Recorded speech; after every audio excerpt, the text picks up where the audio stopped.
4 laps in total, really, of 4 quali attack laps. So, you know, it was always going to be a difficult challenge. And yeah, full respect to be under a second, just 7 tenths away from your teammate, is a very respectable job indeed. Any driver could ever hope for jumping in like you did. So, looking at tomorrow, what do you reckon you can do? 7 tenths away from your teammate, is a very respectable job indeed. A lot of information to take in over the any driver could ever hope for jumping in like you did. So, looking at tomorrow, what do you reckon you can do? 7 tenths away from your teammate, I don't know what is a very respectable job indeed. A lot of information to take in over the any driver could ever hope for jumping in like you did. So, looking at tomorrow, what do you reckon you can do? 7 tenths away from your teammate, I don't know what is a very respectable job indeed. A lot of information to take in over the any driver could ever hope for. Watch me through the race as much as they can, and they can with the radio, and I've got to adapt. But ultimately, this is going to be a long, hot 70 laps, and anything I can do to represent. Watch me through the race as much as they can, and they can with the radio, and I've got to adapt. But and how different.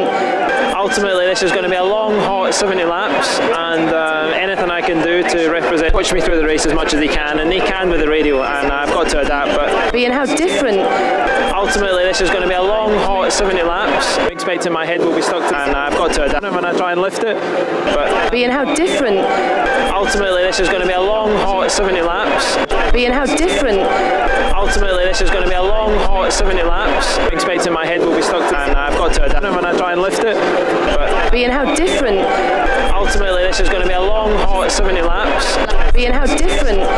Ultimately, this is going to be a long, hot 70 laps. I don't think anyone probably expected him to, but more probably because the car wasn't where we needed it to be. Claire, I was just musing on the fact that actually I didn't get into Formula 1 till I was 32 and he's 31. So, you know, you think about someone like Paul and as being a driver who's maybe had an opportunity, and this is perhaps a chink of opportunity again for him, do you think? You never know, do you? And I remember when he was racing for Force India, you know, he was a really highly regarded driver, wasn't he? And it was quite strange that he wasn't picked up in the 2014 season. So, you know, and I know he's been racing well in DTM, so, you know, this is a showcase for him. It's a great opportunity, isn't it? It is. What's the expectations, though, today? What have you said? What's he anticipate? Just get round, finish the race? Yeah, you know, I think probably the limitations that we're going to have today is all about the car, and it's not going to be about Paul. But, you know, you never know. You never know with Hungary. It's always going to throw up an interesting race, and, you know, hopefully we'll have a bit of luck on our side.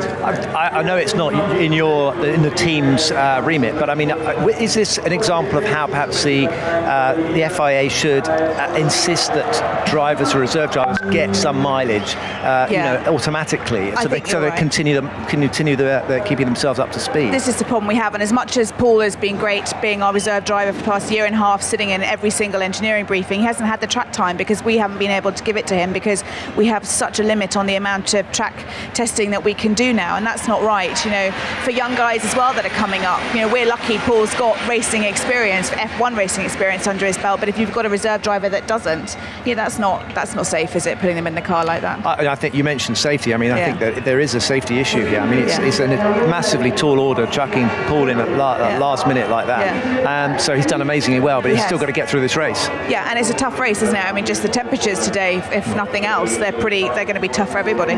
We wish him luck. We wish you the best of luck today as a general rule, but appreciate that. Let's speak to Ted.